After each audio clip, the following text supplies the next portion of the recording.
Soomaaliya xaq qabtiinku idinka xaq qabtiin cadceedaasaan qabnaa quruxda badan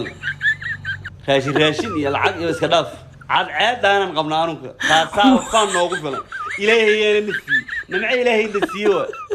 ha gurigaaga tartiibtaada isku qorraxay haddana tartiibtaada mar waxaad iskaad ma harabto u bax TV-ga iska fiirso meelaha lagu xabis xabsiga lagu gelis guriga lagu xayir supermarket meelaha ka soo adeegayta eber horta hal laay Soomaali dhugsho waa mugta maqlato waa dhug weynta cudurkan waxa uu inta isla raashigi dhama waxa laga nabad guur iska imaanay munka soo kala gudi inta anfac yaala yani maruleyda iska kartaabo tartiibta saasad u raamsay dalc bilaashkaaga ka badan ya cadceedana isku haysana markii ilaahay caafimaad ku sii